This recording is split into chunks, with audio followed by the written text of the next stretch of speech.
knows me. I know some of you I don't. I'm excited to meet those in person that I haven't met. Also, I have Noelle Brinkman on here, dear friend of mine here in Florida. I've been coaching her for, I don't know, a month and a half, something like that. And so she's a dear friend of mine. We've become close friends in this process. Also, Leslie's on here too on Zoom. And so just welcome everybody who's here. My name's Alma Merrill, and I run Closer University. I have more recently joined the Smile group out there in California, and we're going to start making our legacy there. And I'm excited to be a part of the organization, Brandon and Ken and everybody else there. Good to see you guys. So today we're going to talk about, and I really want this to be kind of a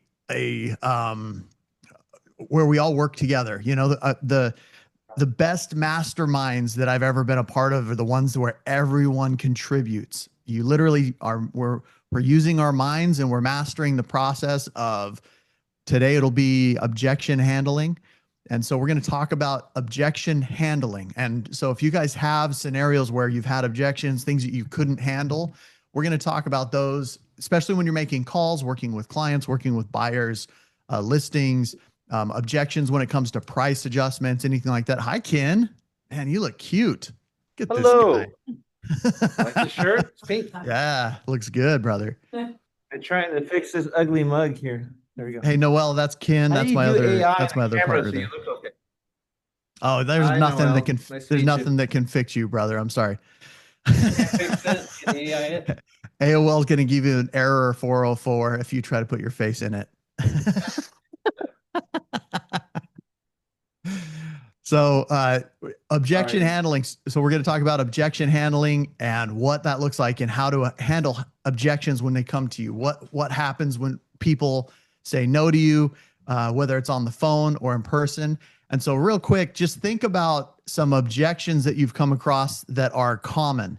Does anyone in the room have a specific objection that they had a hard time overcoming, whether it was, I have a family member in the business who's a realtor, so I don't want to use you, I want to use them, or I just want to wait to sell my home, or no, I don't want to reduce my price because of whatever. So does anybody have in the room a scenario of that? April's got one. Yeah. Come on up. So, hi, Alma. Oh, I can hear you fine. You're good. Go for it. Yeah. Okay. So we actually just got off the phone with someone who recently pulled their listing off the market after only 2 months. Okay. And it was kind of a funny call because he reached out to me and was kind of just explaining his situation. He doesn't, his mortgage is at a good price right now, but the house is like 3,000 square foot and it's close to the beach, so a lot of maintenance. Okay. And he doesn't want to deal with it right now. It was listed at 2.7, which is way too high. It was just, he was very, he wants us to do just a pocket listing, no open houses. And so, hi. Yeah, turn that down just a little bit. So, we're going to go there tomorrow and kind of view the house and pick his brain and see how we can help him. But just, how would you navigate that? And how, if he doesn't want us to list it, he said, absolutely not. He just wants us to find a buyer. Okay. Do you have your notepad out? Straight away. Okay. Do you have your notepad out? Yes. Okay.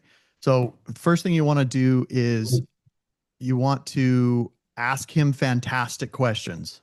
So the first question I would ask him is, first I would say, I know you don't want to list your home with an agent, probably because you want to save on the commissions, right?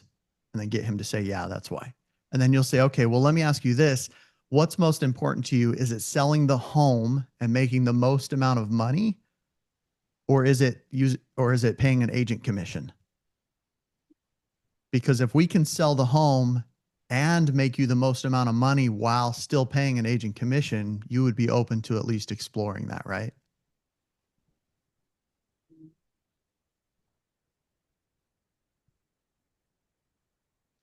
Now, when And you for this one, he said he was, sorry, yeah. real quick.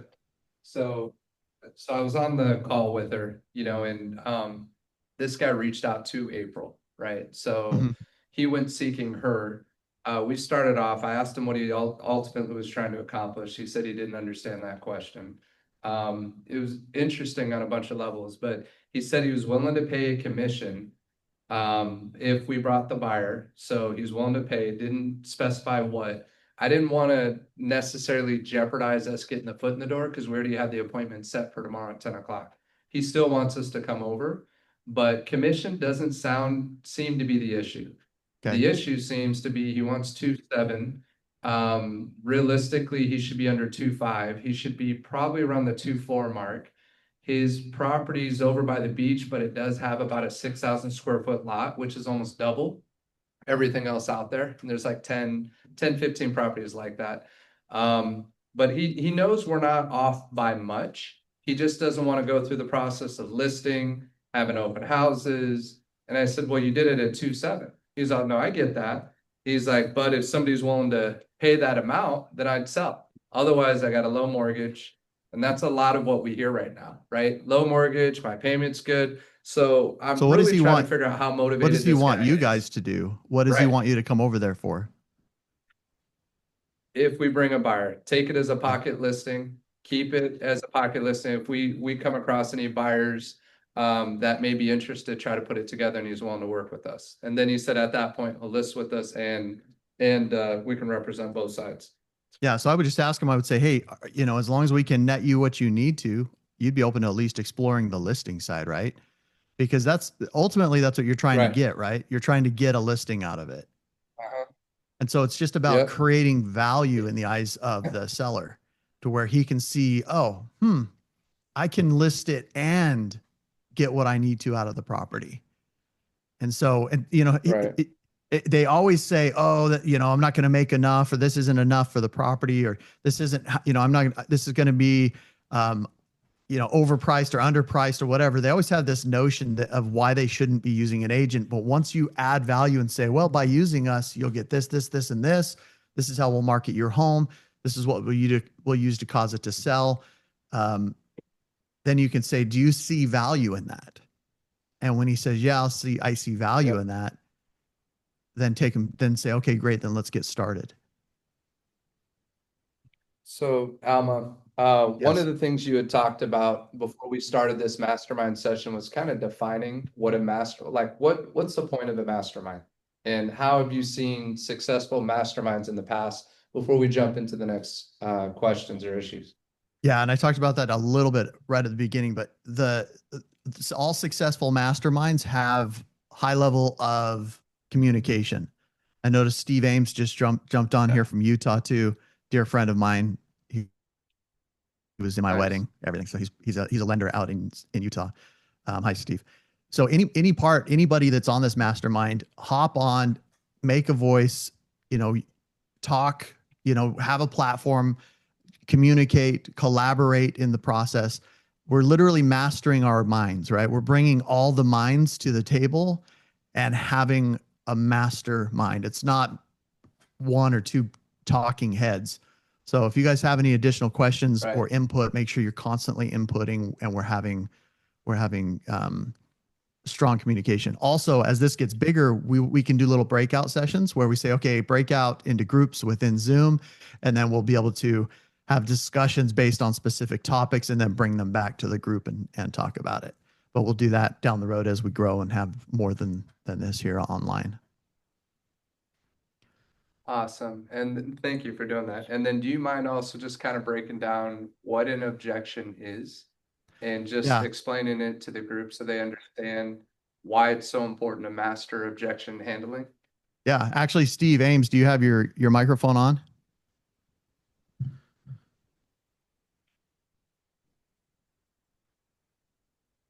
Just click the unmute button there. What are you doing? What are you on a potato? Are you watching this through a potato, Steve? Oh, now we lost your video, but then now you unmuted. There you are. All right. How's it going? Hey, what would you say an objection is? in this market. Yeah. What's an objection? Just basically, just overall, if somebody Oh, objects to something, what is an objection? an objection is it's anything that gets in the way of making a decision. Yes. And usually objections are an unanswered question that gets in the way. So it's a question that somebody has that they simply don't have an answer to. And so looking at an objection, whenever somebody's like objecting to something you say, or they're coming back at you, thank you, Steve, for your input there. When they're coming back at you and they're saying something to you that's objecting to your perspective or objecting to your what you're presenting, it's really just, they're not really objecting to you. They just have additional questions. Does that make Yeah, that's sense? perfect. Thank you. Yeah. What are, do you mind if we just kind of take a list of objections right now, Yeah. just to kind of see what people are dealing with? Yeah, Kind of write them definitely. down, and then we can try to start either role playing or attacking them. Yeah, let's talk about what So I what those guess look just like. for all the talkers, let's no, not everybody wants. Brittany, you want to start us off, right? Come on. Yeah, just call on So somebody. what would you say? What are some of the common objections right now that you hear of why people don't either want to purchase a property, write an offer, list a home? What are some of the common ones you're hearing? Interest rate is too high. Okay, so she said interest rates are too high. So we'll write Okay. that. That's a very common one. Interest rate too high. And is this for buying or selling? Bye. Okay. I'd say for both, if you're doing both too, right? Too high. Okay, that's one of the biggest ones. What else? Affordability. Affordability, can't afford it for buyers. So affordability, what else? I want to sell because I can't lose my good interest rates, another big one. So you don't want to lose your low interest rate, Right. right? So not selling, okay? What else? Commission. They want to pay you more commission? Okay. Too much. Big problem, right? They want to pay you too much commission. What else? What other objections? Hey, what do you have, Noel? Noel has a one too. Yeah, is it cold? So, It's a unable to find. Go ahead. me. Okay, I had Yes, a call please. this morning. I had a call this morning with a guy who had like over $1 million listing, and he had done it for sale by owner, but his mother was meeting a prospective party there with an agent, and they told her to stay downstairs, and he got robbed with $30,000 worth of things out of his master bedroom. And so now he's going to use an agent to get it back on the market. But he said that he is an investor who flips houses, I think, as a habit. So he improves homes and then moves out a couple of years later. And he said he's already used a group for 20 years and has done 30 different flips with them, and that he would have some very ruined relationships if he used anyone else. So I was So you have very, so he has a long-term relationship that he's not willing to break right now. yeah. So I served it up on a silver platter, said, oh, okay, well, relationships are everything in this business. I wouldn't expect you to use anyone else. And I'm like, that was a terrible answer. No, that's actually a great answer. That's actually a great answer. What I would say is Right. I would actually say that exact thing. I would say, yeah, you know what, relationships are so important in this business. If I were you, I wouldn't want to use anybody else either, unless they could add additional benefits to the sale and how much money you put in your pocket and the time that the property's on the market. Would you see value in selling it for more money in a shorter amount of time with a better agent? And if he says, because you're asking them questions that they kind of have to say yes to. So if you could Right. if you could create a better relationship with a better agent and sell it in a quicker time with a better company, better marketing for more money, you'd be open to at least exploring that, right? So good. Yeah. I said, I did ask a couple of things about, did they use just some of the things that my team has that's worked really well in our last listing. It sounded like those boxes were already being checked. So he said, but if you want to bring me a buyer, I'll give you a really good rate if you can get one before they list it. He's like, I'll give you all the buyer side commission. But Right. those responses were not in my reflexes. I was just like, bold. Okay, write all this down. If we could figure Yeah. out a way, because the best way to answer a question or to handle an objection is with a question. So if they have a question, ask another question to get them to self-discover their own solution as to why they would work with you versus somebody else. Okay. Thank you. Mhm. And Alma, I actually wanted to break that down. So when the objection first comes out, right? When somebody says something like what they just shared in terms of, well, I have a long-term relationship, the very first thing you want to do is you want to repeat and affirm so they hear that you're listening. And you don't want to try to argue what they're saying, right? You're not trying to make them wrong or change their mind on what it is. You repeat and affirm what they said. So just like Alma said, you say, yes, relationships are very important. If I were you, I would feel the same way too. And you should write that line down. If I were you, I'd feel the same way too. You're not making them wrong, but you have to understand how to lower that guard because they're putting the guard up. And they're telling you, well, I can't do this because of this. And so you show them that you're listening, you repeat and affirm, and then from there you say, let me ask you this. And that's where Alma's getting to. So after you repeat and affirm, and you acknowledge what they're saying and don't make them wrong, right? Then you say, let me ask you this. What ultimately are you trying to accomplish with the sale of your home, right? What's your goal? What are we trying to do? You called me. Let me ask you this. Why did you call April? Why did you call us? What were you trying to accomplish? So they're Yes. talking to you for a reason. There's obviously some type of interest, but you got to ask them the question. The person who's asking the questions is in control, right? So that's why I love when you started with, well, you got to ask some amazing questions. And that's a lot of what objection handling is. Doesn't matter what the objection is. You always start with repeat and affirm. You say, if I were you, I'd feel the same way too, or something to that effect, right? Doesn't mean that this isn't insincere. You sincerely would feel, you'd be pissed off. If they're pissed off, you'd be pissed off if that happened too. You're tired of all the lousy agents. These agents just, did everything. They really didn't try to sell my house. They were just trying to pull leads from open houses. I'm not going through that again. This is some of the feedback of what we heard. Yeah, I hate that. I hate it. I said, but what I can promise you is I'm going to tell you what you need to hear to get your home sold, not what you want to hear just to try to take your listing, right? And I always like to ask them questions like, let me ask you this. What do you think the difference is between an agent who sells homes in 20 or 30 days versus an agent whose homes are just sitting on the market?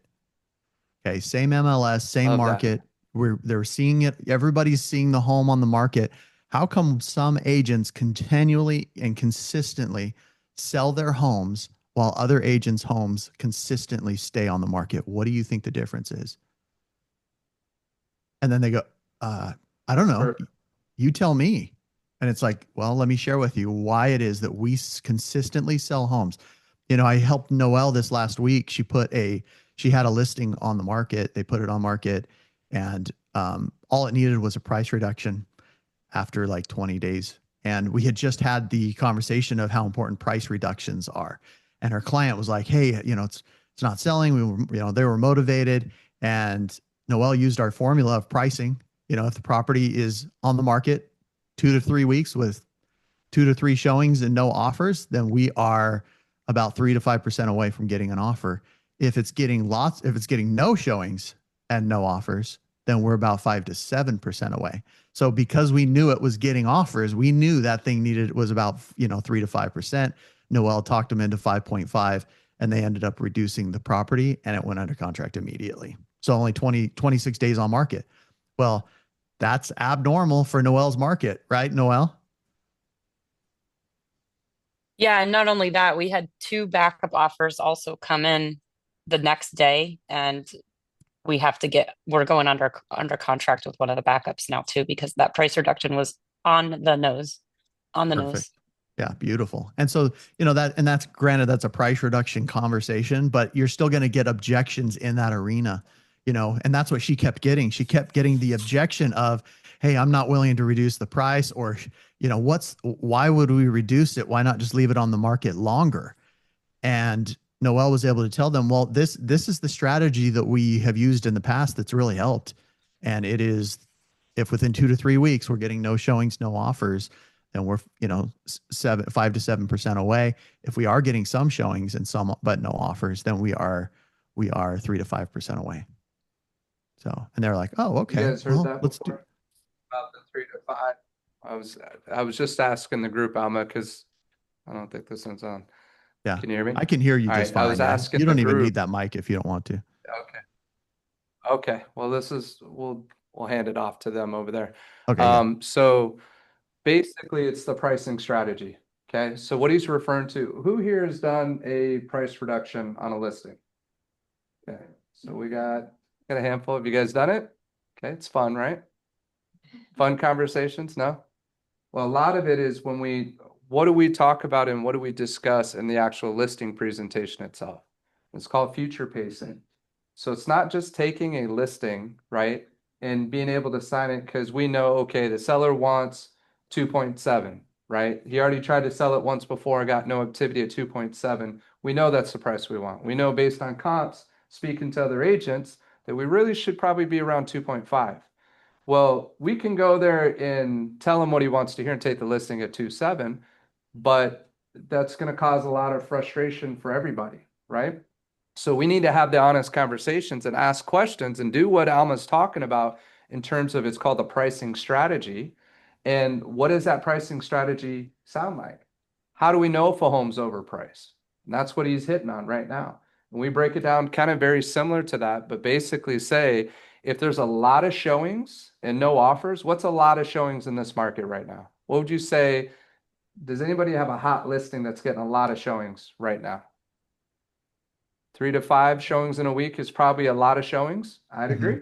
I would agree. And in the past, it was like, I'd say it was like 14 showings, right? Meant that you listed like on the money and you knew you were going to get 10 plus offers. But 3 to 5 showings in a week is a lot of showings. That means you're priced really well. Now, if you still haven't gotten any offers in that first week to 2 weeks, but you're having 3 to 5 showings, what does that tell you? Slightly off the price that you should be at, right? And we talk about that ahead of time. And every single Monday that we're doing our follow-up calls with our sellers, we're speaking to them about that, right? Does that make sense? So And this is, as we talk about objection handling, it's understanding these things. Go ahead, Alma. I was going to say, to that point, the reason why it's 3 to 5% is because if statistically, a buyer will submit an offer on a property if it is within 3 to 5% of what they are willing to pay. That's why it's 3 to 5% reduction on a home if it's not selling, but it's getting showings, because people are looking at it, but they're not offering. That means we're at least 3 to 5% away from them submitting an offer. Because like I said, statistically, a buyer is willing to submit an offer on a home that is within 3 to 5% away from what they're willing to pay. So if it's not selling but we're getting showings, then it's 3 to 5% away. So you got to reduce it, make it appealing in the eyes of a buyer and bring it down.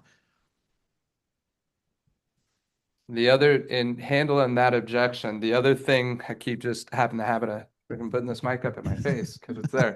The other part of it is, can you undersell a property that's on the market? Because what's their fear? What does the seller say when you say, let's drop the price 5% on 900,000? That's $45,000. It's a significant price drop, right? Not everybody's willing to just drop it 45K. What happens if you drop it 45,000 typically? You're gonna bring more buyers, then hopefully, God willing, they'll start competing, and then that price will maybe even surpass the 5% that you dropped it. Exactly. So that's the goal, is we're trying to drive more action, more desirability, more eyes, more buyers, more qualified buyers with more money down that can get us better terms. And we want to change this to a bidding situation, or at least competing situation with 2. Because we don't see all the time 5, 10, 15 offers on our property anymore. Now we're lucky sometimes to only get one. Go ahead, Kim. I just want to add, I know, I'm asking you guys a question. What other benefits do you get? What other benefits to the seller by getting multiple offers? Negotiate the terms you want. Okay, and what else? Appraisal. Appraisal? It's better Okay. for the appraisal. Okay, and what else could it significantly be different if you have 3 or 4 buyers versus one? They're Leverage. competing Leverage. against each other. Negotiate. Yeah, negotiating leverage, raise the Repairs. price Repairs. potentially. Yeah. Repairs is the big one. It's So one. if you've got 3 people that want the home, they're not gonna ask for hardly anything compared to somebody who's only one buyer who feels like they overpaid. They're gonna ask for everything. So they're gonna pay one way or the other. And you need to have that conversation when you're listing the home. So say, if you want to avoid this situation, not saying that's gonna be the case, but you're less likely for them to be nitpicking you when they know that someone else is there to fill their shoes on the offer. So it really can benefit the seller in many different ways. But- I'd like Go to ahead. say something. Yes. Oh, I don't want the camera. Okay. Yes, Well, you do. They need No, to but- hear you. Great Yep. to see you. Hi. So this is Betty. You can't see me. Hi, behind Betty. the pole. She's hiding. The conversation that I have with my older clients. Mhm. Before the internet, the majority of buyers did not know what your home looked like when you bought it, right? And so they still are of that mindset, their grandma's real estate market, when you put your house on the market and you price it high and then you go down, Right. right? And I've explained to people that's not the way you do it anymore, Mhm. because the buyers have all kinds of information about your property, when you bought it, what it looked like, what upgrades you've done. Are you getting a divorce? Are you an empty nester? Whatever your story is, they're gonna know, right? Mhm. And so the buyers go in with that armor that they already know your story, and for the most part anyway. And that's where the perception of value comes in. And for that seller that you have, April, I don't know if he's affected by that Zillow rule where they're not gonna market your property if you put it on Right. and As a all pocket that. listing. Yeah, as That's a pocket It's a good listing. point to bring up. Yeah, and then, so when I tell people, you've gotta price it right, it is so important. Don't go by, you price it higher and then go down. It's, Right. you've gotta be in that sweet spot. That was The, perfect. the other big thing that people don't realize is that there's a big difference in the money that's in someone's pocket versus when someone's borrowing money. So when you get into an auction mentality and you're bidding with other people and you counter both people $10,000 higher, that's gonna affect the buyer's payment to nothing. But it's $10,000 in the seller's pocket. So pricing something aggressively has a way better upside than downside for those reasons. And that means lower than market value. Yeah. Right? Trying to put it under market value. Would you say buyers are paying way over market value right now in this market? They're- Most No way. situations, they're not. The only time they would pay over is if something's priced extremely low, looks like a deal of all deals, right? Like the one Sean got his buyer's offer accepted, started at 950, went out at 1125, 14 offers. That happened less than a month ago.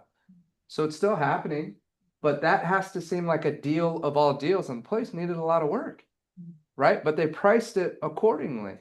So, and you always want to tell them things like, it's not what you start at, it's what offers we get in hand. List price does not equal what we're going to get in hand, right? But if we overlist it, then I can promise you we're going to be chasing the market down, and that buyer's going to have all the leverage. They're going to hit you on repairs. They're going to write under asking price. Why wouldn't they?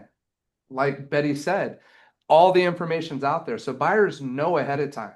We already know, buyers know, and agents know ahead of time whether a home's priced well. And you want that agent working on your team, that buyer's agent working on your team saying, you know what, this is priced really well. I'm telling you right now, it's gonna be gone.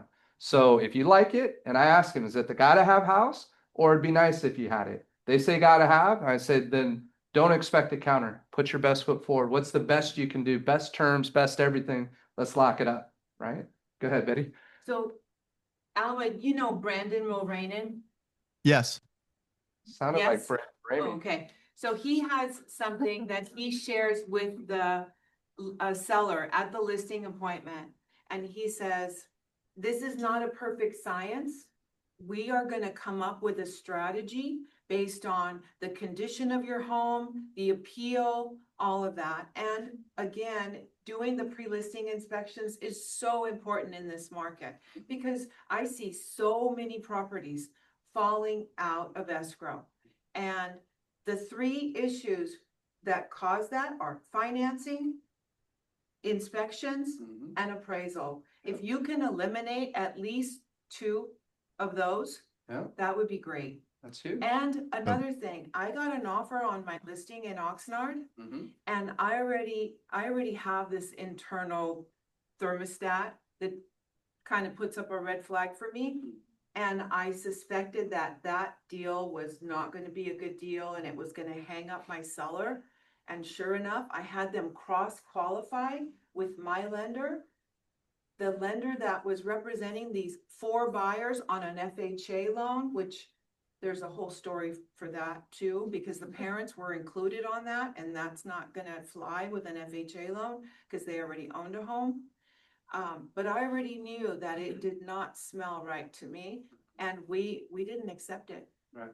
So, and you tell your seller, look, we're gonna put our heads together. We're gonna come up with all the information that we can, Mhm. get pre-listing inspections, get the termite up front so that there's no renegotiation in the middle and we solidify your transaction as much as possible. That's very smart. Thank you for sharing that, Betty.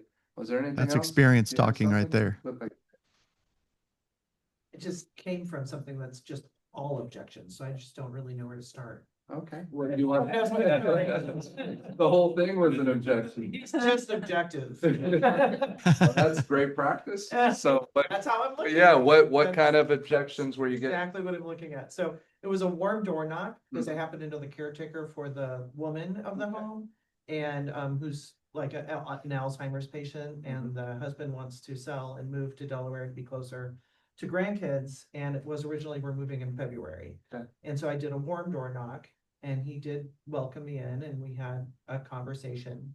And, you know, he's a CPA, he's extremely analytical and extremely untrusting.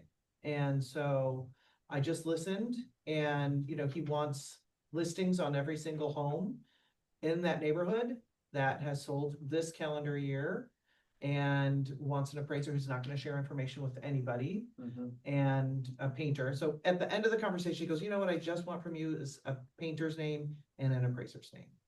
Okay, great. So I sent that to him. And then I followed up today with a seller's guide, just kind of as an excuse to come back to him because I could tell he was also a little bit stressed out about the prospect of preparing his home Mhm. all by himself. Right. Right. And, you know, they're older. And so I just wanted to share information with you that might be helpful as you're thinking to prepare your home, things you may or may not want to do. Right. And that was objectionable. So, In what way? What did he say? well, first of all, we've moved it to May, which is great. I'm glad Mhm. they're not moving in the winter. Right. And then, you know, I'm only going to be inviting in people who are pre-qualified because my wife has memory issues. You know, I'm not letting some idiotic realtor come in here and just show my home. Right. They're not gonna have access to my office because I have information in there unless they, you know, are serious. They come back a second time, they can look at my office. I just really need to look at all the numbers for everything that's sold in here and work with an appraiser and see, you know, that he doesn't trust the appraiser either. Right. So anyway, and it happened to be that the caretaker showed me a little bit of the home Right. while I was there the first time. And he's like, and the caretaker cannot be involved. And this is why she didn't introduce me as a contact, Mhm. because she knew he was so untrustworthy. Right. She What just kind told of me what about kind of the money. personality is Right. this that you're dealing with? Just as a side note, if you That's look at this first guy's question. personality. What person, do you know the different personality styles? Well, so he's definitely an analytical, I Okay. know Yep. that. Yep. Okay, and untrust, but judging as well. So, you know, he's got this interesting combination of, I'm judging everything that's not a number, Right. I think is what he's doing, right? He's judging personalities. He doesn't want some woman coming in and redoing their kitchen. Okay. Yeah. And He you wants to want to control the buyer. you want to respect that, obviously, and give him grace for the fact that he's obviously been screwed over, and being analytical, he's probably in a business that's analytical too, and he's used to seeing kind of the bad end, like a CPA, like Noelle came from. She just said that as a CPA, I can relate. So it's the same. Yeah, you want to give them grace and give them space, and just kind of from that perspective say, yeah, you know what, I would feel the same way if I were you. Thank you for sharing that with me. That means a lot to me, so that I can earn your trust in this process, and so that it will be as smooth as possible. Because I would feel the same way if I were you. That's terrible. We do not want people in here that are not pre-qualified. We do not want people in here that we can't trust. So yeah, always, because analyticals love to be fluffed, right? They That's exactly what I said. I said, that's absolutely what we can do, 100%, whatever works for you and your situation, that's what's most important, Right. Yeah. But. To that point, you want to make sure that what Alma's saying and what the way Julie handled it is that you don't want to get combative. Right. You don't want to be combative, and that's something that we want to compete. We always want to try to will our way to get the listing, and that's not going to work. All you're going to do is have the complete opposite effect. And what Alma's doing is he's repeating, he's affirming, he's agreeing, and then that makes you're trying to learn or earn his trust. But if you just say, well, that's not necessarily true. You should have these people in there, and this is why. And you're trying to push this narrative when they don't even trust you to begin with. And he told you he doesn't trust realtors. Like, that doesn't work. So what I did is I asked him, when would you like that information? Right? Knowing that you're moving in May. Right. And you want it for this calendar year, would you like that information sooner than later? Mhm. Or would you like to wait a bit and I can bring it back to you another time? Right. And he's like, no, I guess now, because, I'm gonna be working with an appraiser at some point and he Right. wants that information for appraiser. So I know Betty's got, Yeah. she's getting Okay. antsy over here. I know. Go ahead, Betty. I've been asked lately, because I was a former appraiser, about getting an appraisal on a property to come up with a sales price. And that is the dumbest way to spend your money right now. Number one, appraisals now are costing anywhere from $600 to $700 or maybe even more. Number one, an appraiser is going to look at history. They're going to go back in time. When you've got a changing market like we have right now, the best way to come up with a value is coming up with or is going to an agent that is knowledgeable and can see how long properties are staying on the market, price reductions, things like Mhm. that. So Because I that is- hear that, but what do I do with a person So- who's untrusting? so- Right? You can bring me and I'll do it, I'll have the conversation for free. I'm an analytical as well. And I'll be talking to them the same way if you. How do you want, ask I'm how do happy you to do that. reframe it to ask a question? So I would just say, hey, well, let me ask you this. What do you think the difference is between an appraisal and a market analysis? What do you think the difference is? Because, and then you tie into what you just said, Betty, which is an appraisal is something that's somebody's opinion based on past sales. A market analysis is current sales, current pendings under contract. We can identify and analyze the current market and what it's doing now, and have a perception of what it might be doing in the next 30 to 60 days as well. So a market analysis is always, plus an appraisal doesn't always identify how much your home will sell for. It only identified how much homes sold for in the past in your area. So there's a lot of variables to that. Also, some appraisals are only good to get the market, the value of the home based on what you're trying to get a loan on versus what you're actually trying to sell it for in the open market. the other But do you see how Alma does that? You Yep. notice how he's always comparing and contrasting two Yep. things? Yep. Mhm. Your ability to do that Yep. makes you so high level and very influential, and being able to keep things in terms that they can understand, right? Yep. But I know you got some more you want to share. I would like to share something as well, real quick. So first, when you shared everything you did about this particular person, even though it's an objection and even though it seems frustrating, as weird as it sounds from me, I love that situation. I love it because I know what's going on in that person's head, He's giving right? information. They're giving you everything. They're Exactly. giving you the answers to the test Yep. for you to be able to meet their expectations and be able to, that's what a good relationship is. It's discovering what their expectations are, finding out what they don't trust or what they do trust, and then being able to articulate it in a way and present in a way that they realize that you care, you're Mhm. listening. Mhm. And I would take somebody like that and say, you know what? My grandpa, you know, he actually was going through some things and he passed away. He was 98 years old. I can promise you that nobody's going to look out for you the way that I'm going to look out for you and your family. Mhm. And it's that promise. If they believe what you're saying and they believe and you commit to it and you sincerely will look out for them and protect them and work with them at their pace, you understand their concerns with, you know, just people going in their office. I'll protect that. Mhm. You're their protector. That's the role. You're the leader that they're looking for. So they're giving you all the answers. And as frustrating as it can seem, you should be like, even this call we just had, that guy's, he's going to be interesting on a lot of different levels, right? And I don't know how motivated he is, but I heard enough on there to know it's like, I want nothing to do with this right now, right? But because it's learning and growing and we're going to get inside a property that's 2.7 million over by the beach, like, let's go. What do we got to lose? And I already told him, yeah, 30 minutes. We'll be there for 30 minutes. I don't want to be there any longer. I saw one question go 15 minutes, right? Yet he's not truly motivated to list, but he'll do a pocket list. It's so many conflicting things. He's got to figure out what's important, but he doesn't even know what he doesn't know, right? So we're going to go in and at least establish that relationship, go from there. Whatever happens, happens. But there's worse things you can be doing on a Saturday than stepping in a $2.7 million property, right? That's what we're trying to do. So don't pre-qualify to disqualify. That was the very first thing I said as you were bringing certain things up.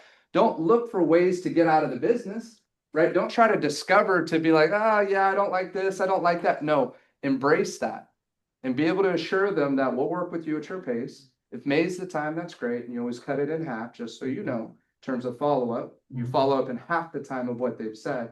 Because what happens as time goes on is they keep running into other people having other conversations. Yeah. And next thing you know, they list with somebody else. Mhm. So it's your job to follow up, and 80% of your business is going to be in your follow-up game. Your follow-up is, you want to increase your production in your business, it's all in your follow-up. All in your Well, and who follow-up. knows, things could change with his wife on a dime. Absolutely. right? And So- that's what happens. Yeah. They tell you a year from now, Exactly. next month, you're going to get a call. You know what? Sorry, this just happened. We weren't expecting it. We got to sell now. Yeah. And we trust you. Thank you for taking the time, because you didn't pressure them when they weren't ready. Mhm. Persuasion is very long lasting. Yeah. Manipulation Right. is short lasting. What's the right? difference between the two? Persuasion sits. Your intent, Boom, baby. right? Your intent in terms of, right? It's your intent of whether you're looking out for their best interests or your own. And people can tell. Yep. And they can tell, especially if they've been burned before in the past. Yep. So you got to be very careful, especially as you work with, as you mentioned, more of a senior community. Mhm. Then, and for me, that's more of my clientele has been over 55 and Yeah. older. And I love it because I know I'm going to do right by them, Exactly. right? You're truly helping them. Yeah, absolutely. But you have to know that there's other people that are taking advantage. There's a lot of people taking advantage of. So their guard's super high up. You want to know something corny, and that happened on the way over there as I was driving towards their house with my fresh off the printer press, guide, whatever. There's literally a full rainbow from ground to ground, you know, you rarely see the whole thing. Right. And it was literally where I was driving to, and I was like, this isn't for me, it's for them, right? It's for them. They're gonna sell their home, it's gonna go well. Hopefully it's with me and I'm hopeful and I can do right by them, like you're saying. You will. That's what I wanna do, you It's know? the patience though. That's The fine. patience I'm is patient what, to a fault. right, but the patience, it's okay. That's the quality they're looking for. Yeah. Just the patience and you just not trying to push them into doing something. And again, you keep the relationship, the emergency hits, they're calling, you're the first person they're calling. I think something you said, Alma, made me think that he's not trusting that realtors can also be analytical, Right. you know, Yes. because he's judging, right? Yes. It's just that it's all defense. He's just trying to Mhm. Yeah. protect his He wife is. and himself. You're right. And he's very scared, Yeah, right? So definitely. but thank you for sharing that situation. Betty, you had something So else you wanted to share? one more thing that I do include when I'm meeting a seller now, or when I'm asking for price reductions, I use the Altos research reports. Right. And if you guys want me to send them to you for your listing appointments or whatever, I'm happy to send it to you. It's kind of expensive. Okay. But I find it to be so You can valuable. charge us if you Yeah, share how with much- us. Yeah, $10 each. $10 each. Whoa. All right, Done, well, it's deal. $10 a page. You guys for Oh, your thanks. listing appointment. Thank you. And that'll be $50. Yes. Sounds good. All right, Alma, any other points you wanted to make? No, I just had some questions. What other objections have you guys ran across recently? So we got Steve over here. Got the one where, they, at least two of them have said that, they want to, get rid of their debt first Oh. and save up for a down payment. I can hear him. Okay. Hey, Say that is one more that- time though, go ahead. Steve. That they want to get rid of their debt and focus on, more money for down payment. Okay. So is that, so I would always ask them like, is that a condition or is that an objection? So, you know, a condition is something you can't overcome, you know, and I would, at that point I would ask them, so let me ask you this, why do you want to get rid of more debt before you do that? You know, is it because of your debt to income ratio is too high in order to apply for your loan? Is it because you just want to feel better about the process? Like, what is it? Because if it's a matter of, oh no, somebody told us that we need to, alleviate the debt first. It could just be as simple as, hey, my dad told us we should do this, or my friend told us we should do this. When in reality, they could potentially do both. Because the thing is if they're renting right now, they're paying 100% interest, right? When you rent, you're paying 100% of your rent to somebody else. You're dumping that money. And so if we can figure out a way to get you into that property at a price that works well for you and at a payment that works well for you and still enable you guys to alleviate your debt, are you open to at least exploring that? Can I share a story on this? Was there anything else you had with that one? Or how did you ask the question, how they came up with that? I asked them if they would be willing to sit down with, mortgage lender to discuss their, finances. What did they say? They said not this time. Okay. But the more important question is to find out why is this their concern? Right? Yeah, I would ask them. A lot of times people don't want to loan officer yet because they're scared. And and embarrassed, and they don't want to show what their credit looks like. They don't want to show that there's things that they have to do. And what you're saying is like, look, you need a professional who's going to do this for free and who has been doing this for over 30 years and who's going to handhold you all the way through it. And I promise you again, that it's going to be worth your time. So being able to make that promise and that commitment, but you got to know that you're putting them in good hands. Now they'll say, okay. And then you can ask, do you mind if I just merge? And if you're talking to Jeff or somebody, that you trust like that ahead of time, I can shoot Jeff a text and say, hey, Jeff, are you available? Or I got a call at 1 o'clock. Can you be by your phone in case we need to three-way you in? And then just add him in right there and just let him start asking questions. As long as they feel comfortable. But these are the things that we do in those type of situations. What were you thinking? No, I want to share a story. that'll make a lot of sense to all of you on this situation. I was working with a top assistant when we were selling a lot of real estate, and she comes up to me, she says, "Hey, can you talk to this guy? I don't think I can help him." And he comes in, he's not dressed that well, he looks like he's just like a painter, just came in. And I said, "Have a seat," start talking to him, and he says, "I want to buy a house." And I go, "Okay." And I go, "Where do you live now?" He goes, "I rent." I go, "Okay." And this is going back like 10 years ago, 20 years, 15 years ago. So the price differences are different. Well, So, I mean, if you don't mind, huh? they got the back of your head on camera. Oh, Just come It's over all right. there It's a and nice, say it's a hi nice here. back of someone's head. It's nice. Yeah. Still. You look good, dude. So the gentleman comes in, I said, "Well, where do you live now?" And he goes, "I rent." I said, "What do you pay there?" He goes, $1,300 a month. And I'm like, and at the time, the mortgages were like 36, 3,700. I go, "Well, we're on two different pages, right?" And so I said, if you could stretch yourself, what could you pay?" He goes, "I don't know, 15, 16.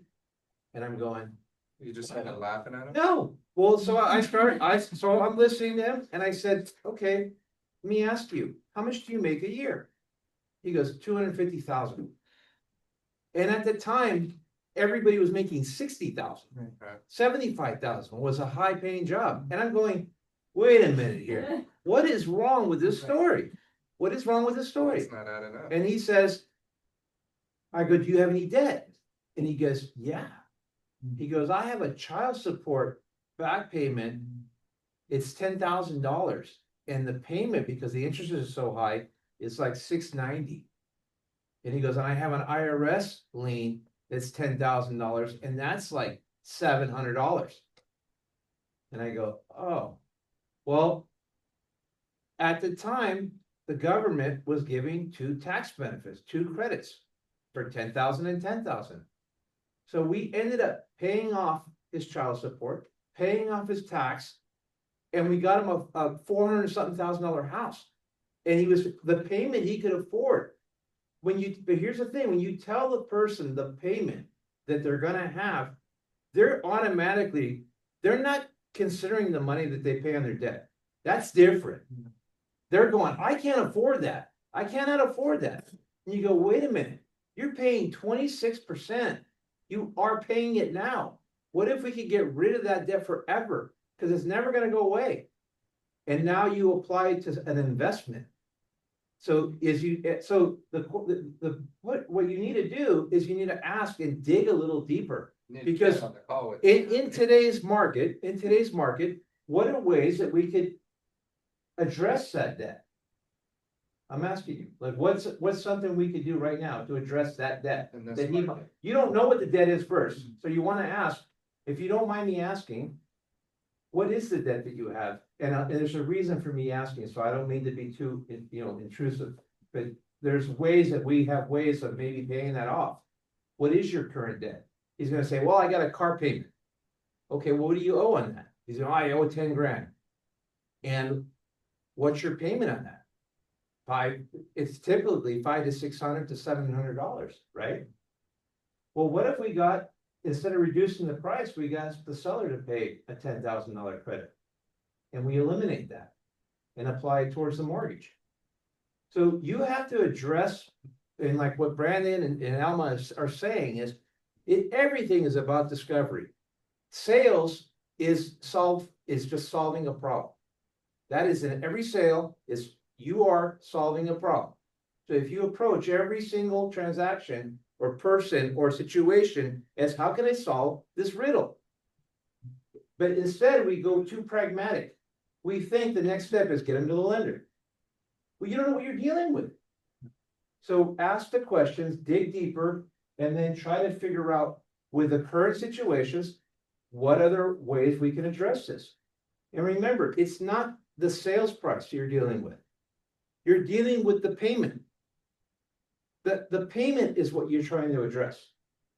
And you work out a formula to get the payment to where they can afford it. That's it. Anyway, that's a story. That's Good the point. story. Yeah. Yep. Yeah. What else you got for us, Alma? That's it, man. I'm over. Hard That's to follow. I'm a Oh, we got, I'm a we one, got. I'm a one-trick pony, man. That's all I know. No, more questions, more questions. First time buyer, and you got parents there, Yeah. obviously, they're trying to get it all down, get the price, this is wrecked, this is broken, this is out of here. And this house sold a year ago for a little bit less. And they feel that the market has dropped 3 to 5%, so they sold it for this last year, we really should be down here, and I saw in the pictures, this was this way, the pictures were a lot better, this time it wasn't staged, really not much has changed. How would you get the buyer to realize what you hear 3 to 5% market's drop is not necessarily true? This is a beginning home. Right. This is the lowest priced house in Ventura County, Okay. no HOA, Right, without going against the parents, right, because they are gonna fight for their daughter to get Mhm. the votes. right. Well, it take asking more questions to start with. Can you guys hear us okay on there? Yeah, what was Mike, that final where's it? question? No, so it's just basically, how do you handle the situation, right? With that, I was gonna start answering, but I just wanna make sure you guys didn't hear it on mine. You couldn't hear it? Is Mike- Just, can I somebody just tell us if the mic- last part, I couldn't hear what she said. Without offending the parents, how do you? Not offending them, yeah, Yeah. there's a button on the back to press. I just wanna make sure they can hear it. No, right there, on the back of that. See the, no, up, right there, yep. Low, can you hear? Okay. Yeah. So, so the last thing that she shared, let me just try to sum it up. So, first time buyer, parents are there trying to basically say that the market's dropped 3%. This house was listed a year ago.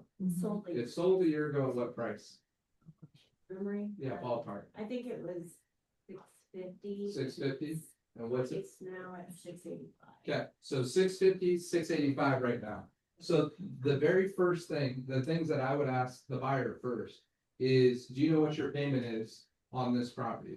Do you know roughly what your monthly payment? Do you know what the payment is at full price at 685? Yes, I do everything. Okay, is it something within her? Budget. Yeah, so that's what she's looking for, Yeah. right? Have you exhausted everything pretty much on the market around that price point? Or did you just start? Brand new buyer. Brand new buyer, okay. That's the first time I met her and Okay. parents and.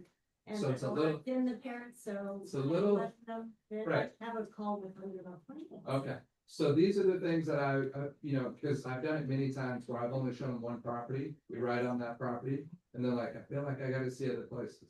And I let them know, it's like, look, I've been doing this 21 years. I know what's out there, and this property is gonna go. It's the lowest priced home, no HOAs. Right now, if you can pull that off and get a property with no HOAs, you're not even dealing with that kind of issue that's happening with all the properties with HOAs. And I give examples. I say Vista Camarillo, they're going between 600 a month, 680 on the low side, up to 1,000 a month just for HOAs, right? You go out, there's non-warrantable, where the insurance company, the master insurance policy isn't sufficient if something goes down. So these are affecting condos by like $50,000, $20,000, $50,000. They're selling less a year, 2 years ago. People are buying it at what they bought 2 years ago. Now with a detached home or a property that has no HOAs, that's a huge benefit in this market, right? So the key is, can you handle the payment and does it fit your needs? So you got to get them to refocus on that. And now if they're trying to negotiate a good deal, then I'm going to, how long has this home been on the market now? Yeah, I think it was 20 days, And no offers? not in hand yet, Okay. there is one circling. Okay, so if I'm trying to negotiate the best terms, especially if they can handle the payment and I believe it's gonna appraise, then I'm negotiating credits up front. I'm saying, look, let's find out what your total closing cost is gonna be. Let's find out from the lenders their 3% cap or whatever that amount is. And I'm gonna try to give them full price but ask for 3% back. Keep all that cash in their pocket. Seller's paying for all the closing costs. They're gonna cover that, they're gonna cover your commission, right? And you're still establishing the relationship, but you're basically saying, you don't have to pay as a buyer our commission out of pocket, seller's paying for that, right? And that's not gonna come in between us coming together. But what I would do is get as much credit as we can up front, because once we're in escrow, we're finding out what their bottom number is, right? And I would talk to the other agent and say, hey, look, my client's a first time buyer. They really need every penny they can in their pocket. So we need closing costs. You know, so I'm just sharing that with you right now. They're gonna try to get you to write over asking price and ask for that closing cost. If it's been sitting for a few weeks, I'm gonna say, this is it. We can't budge on this, but we are gonna write full price. So instead of us coming in 15 to 20 under, we're gonna come in and give you your number, because we know it's gonna appraise, we know she can handle the payment, and keep as much cash in pocket. That's how I would approach the situation. And it's gotta be something that the seller's gonna be willing to take. Because if they bought it a year ago for not very much money, they're taking a loss. Right. Period. They're taking a big loss. So there's only so low that they're gonna go, and some buyer's gonna take advantage of this property. And your concern as their agent is that because they're just starting out, that they miss out on the best opportunity that's here right now. And I'm telling you right now, that's the best opportunity. Does that make sense? So that's how you approach it. And I have something to add to that too. Yeah, please.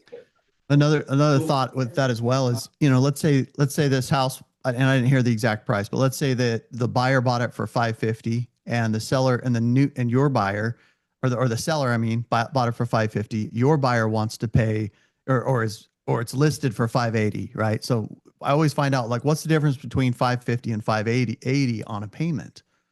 You know, because their parents may be like, oh, it's, you know, the market's dropped 3%. Okay, well, let's look at that.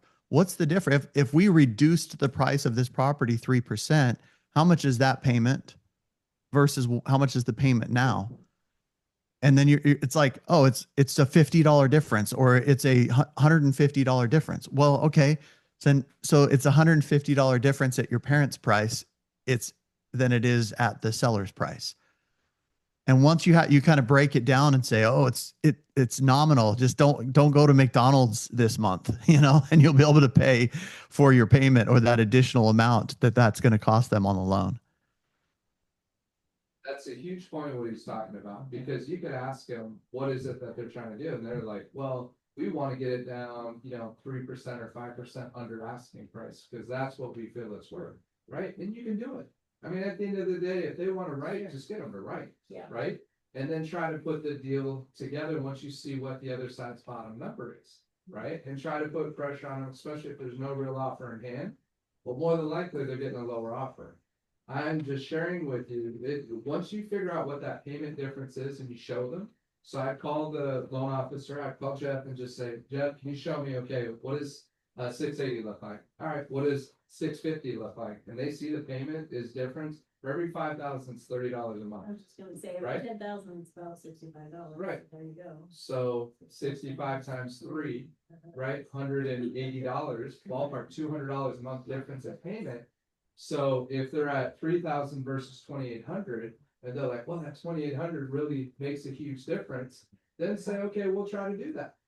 But for me, if I know I can handle 3,000, I want to keep that 1520 in my pocket if I can, because now I can fix whatever comes up. And in reality, once they accept our offer, they're not going to do much more. You may be lucky to get another 2,000 to 4,000 at that point, because they've already taken a hit. Right. So I much rather, if you get it, let's just say hypothetically, you get it 30,000 under asking price. They're not fixing anything. Right. So you're taking it as is. Now is your first time buyer going to be willing to take on what comes up on that home inspection report? But if they're getting 13 to 18,000 up front, and I'm telling you, I've done this 3-4 times recently, right? Everybody, we're getting 3% credits. Yeah. So 24,000, 18,000, right? Well, these aren't small credits, but we're coming in at close to their price. Right. One was at 1,225 and we were at 1,200 and we asked for 3% back. They countered us back 2%. And the agent told us ahead of time, nothing less than 1,200. And I said, well, he's all, it's picking up. All their offer, or other people are coming and showing, you know how it goes. It's been dead. But now all of a sudden everybody's coming in interested. I said, all right, well, we'll take our chance. Yes. 1, 2, 3%. They countered back that. And then we took it. We took it at the 2%. We didn't try to push it in extra. But you could always adjust it up a little bit and get the full 3, right? But that credit, that 24 was a lot. And then just so you know, we got another 5 after that. So we got the 24 up front, then we got the termite, and then we got the windows. So it came out to almost 5,000 on top of that. But the home didn't sit on the market for 100 days. Right. They started at 1.3, worked down to 1.2. There's a lot of opportunities. There's a reason why I have done. Okay. He's got some. Well, just so- It just shows, dollars per thousand. Go ahead. Okay. You take the mic, bro. Yeah, just, Right. it, What else could you do in that situation to kind of help paint the picture for the parents and the buyer? Come on, man, show them why you're good. You're on the spot. well, I just get to know them and try to find out. That's not good the enough, biggest man. issues. You just get to know. I get to know them. Right. Right? Dude, Well, what's don't good let him is, bust your you chops, know, man. He always does that to me. I want to see their impression. Yeah, so when we do these scenarios, what do you do for them so that they can understand, you know, that this is a good opportunity for them? Because I know you're not pushy. I know you don't push them into something they don't feel comfortable, but you always say you have like plan A and plan B, right? So, Always, yeah. so share how that works or what that looks like. Well, plan A is always, your best case scenario. Plan Right. B is a little worse that we know we can probably pull off, and plan C is 100%. We can definitely do this. And if you agree with plan C, then let's rock and roll. Okay. You're always gonna have the parents. I had one the other night where dad was sitting with his daughter and he was like, he was trying to be dad, right? And trying to say that, Exactly. yeah, and say, oh, this is this and all kinds of stuff. But I mean, you're always gonna have that. I think if by the end of the conversation, I think the dad trusted me, where I wasn't just this, he didn't know me before. So at the end of the conversation, he trusted me and understood and agreed with a lot of the things I said. So at that point, he's like, okay, you know what? Thanks a lot, Jeff, for all the information, So Yeah, and as and long as that's you can get them on your side, take advantage of their kids. I think Oh, I was that's just- super helpful. I was just going to add to that, like, yeah, I was going to add to that in that scenario. Sorry, there's a little bit of delay. In that scenario, a dad figure like that, if you just simply say, you know what, your dad's right about like a couple things, be like, yeah, he's right. Your dad knows what he's talking about. That's right. You're right. Just, I mean, literally, you have to do that just a couple times, and then dad will be like, yeah, I like this guy. We're good. So just because the dad needs to feel like Yeah. he is a voice and a supporting role, and then he'll turn it over to you. And then you're like, no, Jeff's good. No, I trust him. He's great. He's the man, and then because you just have to handle dad's position, and then, yeah. You're correct, although, and then you kind of point out some points, right? And then he goes, yeah, you're right. Because he doesn't want to look bad to his kids either. Yeah. I'm exactly on, I was exactly what you just said, Alma. Like, you have to give them some wins. Yeah. And you actually can if you find problems, you think if you go out and actually find problems that you think is gonna hurt you, but you call out problems that they don't even notice, you think, oh, that'd be dumb. Why would I do that? No, they know now. The dad's looking and goes, yeah, that guy knows what he's talking about. He's got your back, and he doesn't care about blowing the sale. He cares about your best interest. And the more you say, yeah, your dad's right, absolutely. He's totally right. You need to listen to that. He's got the advice. No one's gonna look out for you more than your dad, and he's right. If you say things like that, it's totally impactful, and they're shocked, because they're shocked that you're not just selling, that you're not just trying to shove something down. Yeah, and be like, yeah, I'm really same glad that you brought your dad because he knows what he's talking about. This is really great. Also, this is another option too. This is another scenario we could do. I had the same scenario. I had the same scenario yesterday. And the dad was coming to the inspection. And I literally was telling this other agent, I go, oh my God, 90% of the time when the dad shows, I'm about to get drilled. And it was the complete opposite. He goes, man, I just want my kids to live by me. And I'm so happy they're getting this home. And I was like, really? This is cool. Like, yeah, like the one time. Yeah, exactly. Then the mom came. Yeah, forget the mom. Yeah. So the point on the back of my card, the reason why I have price per thousand on the back of my card, because people constantly will call me and say, hey, if they pay, if the price comes down $3,000, if the loan's less $3,000, what's the payment gonna be, right? So that way quickly you can tell them what that is. If the rate drops by half a point, what's the payment? You know what I mean? it's not, I mean, whether it's on my part or somebody else's, it's good to have that in front of you so you can quickly tell them without saying I need to reach out to my lender. It makes you the go-to person. Now I go ChatGPT. Right. What's Yeah, my I know payment that's on right. this house? Right. So, and just so you all know, this payment part is a critical part to closing, to getting where somebody writes an offer. If you don't have the numbers figured out before you're showing property, you're already, you can't close, right? Now you're just out there like window shopping. That's legitimately what you're doing. You have to know what the numbers look like. Jeff knows when I call, he knows we're opening escrow. Like if I call him up and it's probably in 2 hours, right? And I want a pre-approval in 2 hours, and I'm not bragging, it's the reality of what it is. When he gets the call, it's go time, right? And I'm like, all right, these are the numbers. What's the payment look like? How much money down? What's the total cash to close? I'm getting all that, and they need to see it, and they need to feel comfortable with it, and that has to be established. Because when we go out and we start showing properties, now I can hone in on what we're gonna write on and ask them questions. And those of you that know what the shiny penny is, we're taking them to the best property that's available on the market at that point in time within that price point.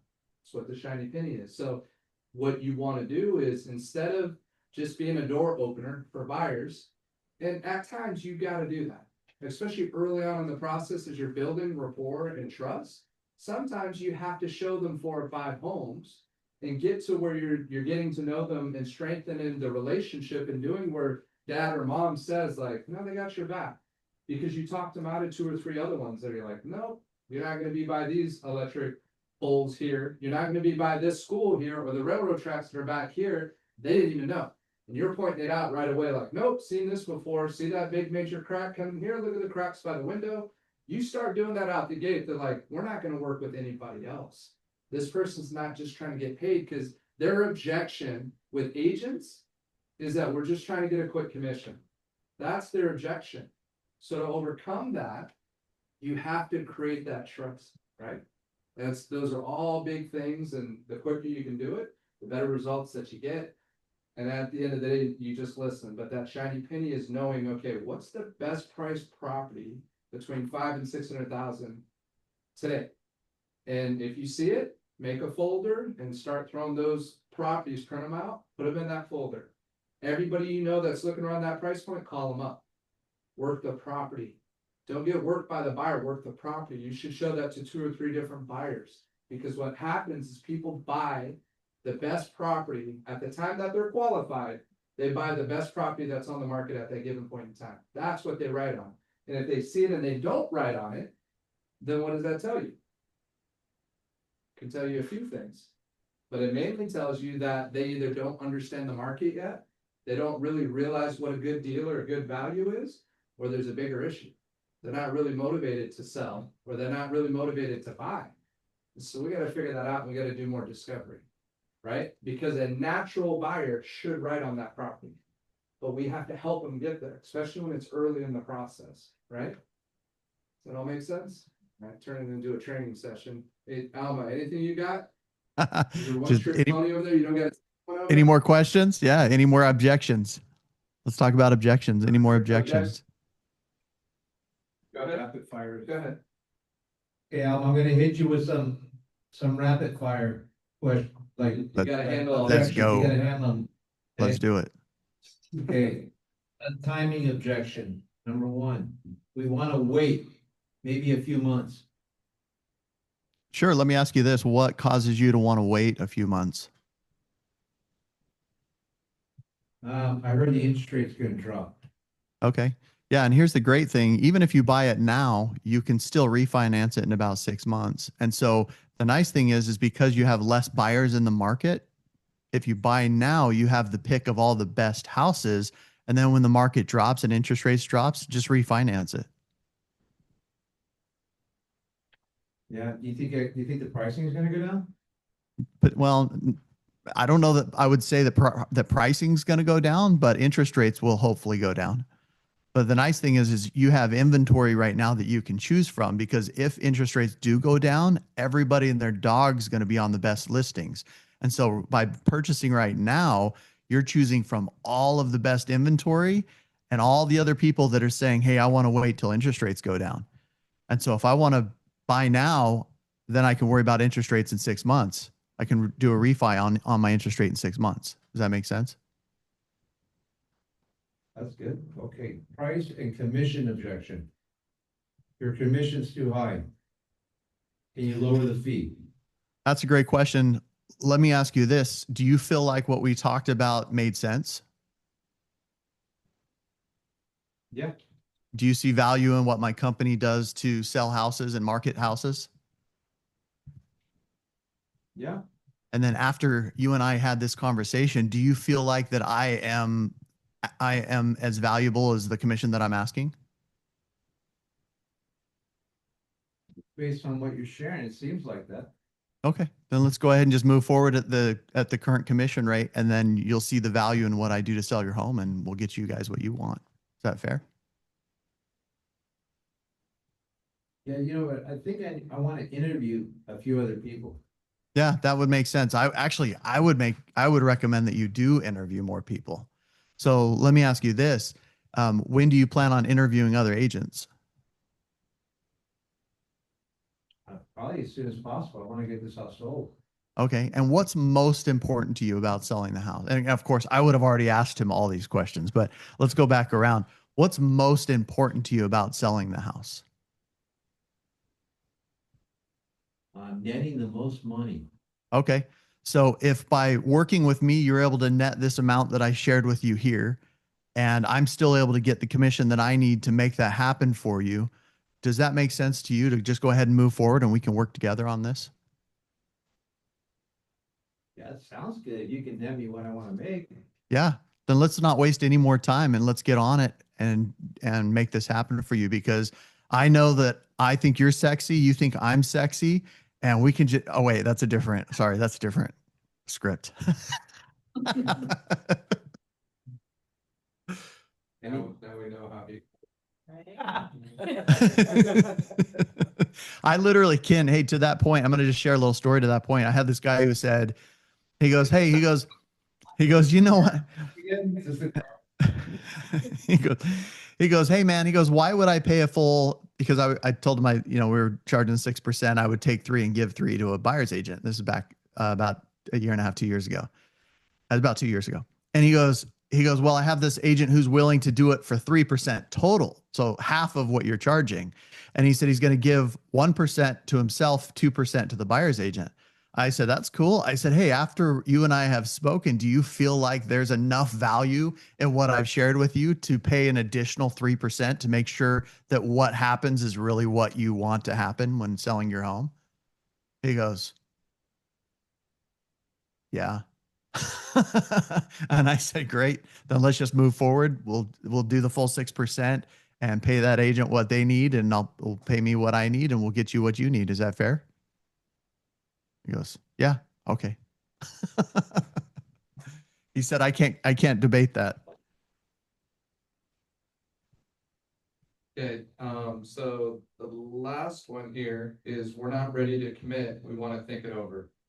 Yeah, well, let me ask you this. What's most important to you about what you need to think about, or what do you need to think about specifically? I don't know. I'm just reading the script right now. Let me see. Because and really this comes down to objections. The best way to handle an objection is to ask a fantastic question. What's important to you guys about waiting, or what's important to you guys about thinking it over? And then just finding out what's important to them about thinking it over. Well, we just want to make sure that it is what we wanted. Yeah, I would feel the same way if I were you. Let's do this. How about this? I will give you 48 hours to think it over. Okay. But in the meantime, why don't we go ahead and get all the paperwork filled out, and then you tell me in 48 hours or in 24 hours, whatever they need. You tell me in 24 hours if you want to move forward, we'll move forward. And if not, we won't. Is that fair? And I've done this multiple times, and they're like, yeah, that's fair. Okay, so let's go ahead and get the paperwork filled out.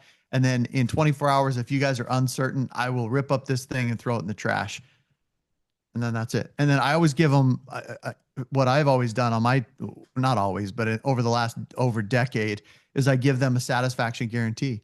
And if you don't like me, then you can fire me whenever you want at my expense.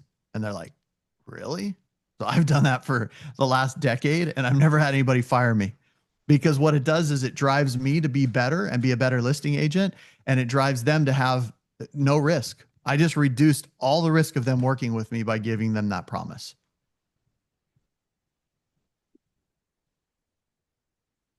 It's good. I like it. Do you guys all understand that? Did you notice how every single one of these objections, he's not like just fumbling a bunch of words and just like trying to answer whatever their hesitation is? Do you get that? He's just, like he says, he repeats it, he asks another question, stays calm. You got to look at it. One person explained objections like it's a boxing match. Somebody's hitting you with a jab. What typically happens? Your head goes back. You kind of are disoriented. You don't know how to respond, right? But somebody who knows how to handle objections can kind of move, right? You're not avoiding it, but you're moving and you still keep moving forward. So the best objection handling is being able to not be caught off guard with it. You repeat and affirm what they just said, so you need a little bit more time to think about it. That's great. This is a very important decision. I feel that way if I were you too. Let me ask you this. You said before, you obviously had me here for a reason. What was it that you're hoping to accomplish? Right? And then now I'm putting it back on them and letting them answer, and they're going to tell you everything of why they're not ready to do it. And like I said before, sometimes I'll say, well, I apologize. Obviously I didn't do a good job. What did I miss? What is it that you're concerned about? Or what's your hesitation? That question is one of the most powerful questions that I get all the answers I need to be able to move forward. Yeah, I just want to add that, a lot of times the objections you're getting are uneducated objections. They don't know any better. They know that they don't want to pay it. For example, like the fee, your fee is too high. Obviously we all could say what's too high, but that's not the point. They just know that they're going to say that. So you have to come back to them and say, okay, is it the fee that you're concerned about, or is it netting the most money? What's most important to you? Like I'm asking you, like what's more important to you? The fee, netting the most money. And then you say, exactly. That's why most people hire me in my office. Because we are specialists. We have a team of specialists that are marketing experts. We negotiate the best offers, and we have a pricing strategy to net you the most money. Now, based on that, does that sound like something, if I could explain to you and show you this marketing strategy, would you at least be open to exploring that? Yeah. Why wouldn't you? You got to keep, going back. Or, they say, well, it's not, I want to think about it. That's the most common one. I want to think about it. You go, I hear what you're saying. I totally get it. I understand that. But let me ask you, does the idea of purchasing this home make sense to you? Home ownership? Well, yeah. So what's keeping you from moving forward with it? Well, it's my dog's anniversary. You'll be surprised how dumb the answer will be. And you're thinking it's this major thing, or they just don't want to buy because they don't like you. And it's something dumb. And you go, well, come on, like it's dumb. And you can handle it, but you won't know that till you push back a little bit. Also keep in mind, like when you're talking also on this, keep in mind when you're talking to some of these people, they don't even know how much 1% of their home is. Like, they're arguing over 1%. And you're like, you know what, that's only X amount of money, So I always tell people like, well, let's look at how much that is. Cause if I can help you get an extra $5,000, which is 1% of your home, just by simply marketing the property right. So sometimes it's like a matter of, they're like, oh, they're frustrated or arguing over 5%. And you can simply just explain to them how much that is, or arguing over 1% of the commission amount, and just say, well, that's only $5,000, or that's only $17,000, whatever it is based on the, the level of the house. And just be like, $17,000 comes and goes really easy in a property this price. And so I always try to tell them how much they are arguing over, because to them it's like 1%. That's a lot of money. It's like, no, it's not typically a lot of money. So just, you know, if I can get you that extra $17,000, you guys would be open at least moving forward, right? And then just go from there. So. That's a good one. Yeah, we'll wrap it up. I just wanted to make sure, were there any of the objections that you guys wanted to hear how we handle it? Because we had a list of them at the beginning about the interest rates. Was there anything, Brittany, do you want to hear? Do you want to role play any of them? Come on, Brittany. All right. No, I got it. You're good? Yeah. Okay. So just for future ones, this is the last thing I want. Alma, thank you for leading it out the way that you did. That was awesome. I think this was very helpful. It turned into a really good training session. For future masterminds, what do you all want to do? Do you want to do something similar to this? Would you rather focus on a topic and learn different things? Like, what is it that you think is the most, because we do our skills training on Tuesdays, but for the masterminds, you know, what do you want in the future? Or what topics do you think would be helpful? Because we have next week. I think we should find people in the group. group that have topics that they're really good at and get them to present on it. Oh, yeah. Brittany, ready for that? Yeah, Brittany's ready. She told me she was ready. She sent me a private text message here on the screen saying she wants to do that. Here. Yep. So Brittany's got the next one in like 2 weeks. So no, the lecture agent's in 2 weeks, right? Yeah, so we have the luxury division of EXP is gonna do a presentation, and Jesse Dow set that up with the corporate for us. So it's a real treat. They're gonna go through everything that they offer and in detail. And we have the main guy from EXP corporate actually putting on the That's cool. presentation. So that'll be 2 Fridays from now. And then after that, just let us know what topics you all are interested in. We got a bunch of exciting people that we want to lead these out, but we're also trying to figure out the style. We want as much engagement as we can get, you know what I mean? Where people are participating, sharing, so that we can just make it worth your time. Like, we don't want to just get together and it not be impactful. So hopefully there was some good things that came out of it. I think it's new for, some of us here. So good. Awesome. Well, thank you guys. Anything else you wanted to share, Alma? Yeah, I just wanted to say, that we want to make this mastermind as kind of brand agnostic as we can. So inviting anybody that wants to come be a part of a, high energy, high level mastermind, just invite them and tell them they're welcome to come to the building and welcome to join in on Zoom and participate and share and be a part of this whole thing. Little O said we want role plays. They're always useful. So yeah, you're welcome. That was useful. Yeah. Who's little O? What do you got? You're little O. Who are you calling little O? That's your new nickname, little O. I'm like, hey, No, it isn't. It is a little, multi and a multi only. hey, little O. Hello, little O. That's smooth voice. The Beautiful. cheek of it. Smooth radio frequency that you have coming out your lungs. All right. So more role play. What other suggestions do we have? I'm trying to see. Role plays are useful. It's cute. As a CPA, I can relate. Nice to meet everyone. Okay. Cool. I'm just making sure I'm not missing any. Had to this morning from calls. Ready to run them by you when there's a turn. Cool. No, that was good. Really good. I'll take a picture of these last ones so that we can make sure we practice and role play with the list that's up there. But no, it was very good. Thank you, Alma. Appreciate you making the time to do it. And Alma, we've announced it like 3 times now, but he is officially on board with EXP and with Smile. So welcome, brother. Thank you. I appreciate you guys. I'm excited to be here. All right, brother. Well, we got a lot of great things ahead. So thank you for taking the time to do this. And if we don't talk, I'm sure we'll talk to you next week, but have a happy Thanksgiving to everybody else. We don't see you before then. And then we'll talk. So a lot of good things coming, guys. Thank you. Okay. Thanks, Talk to you guys Alma. later. Okay. Bye.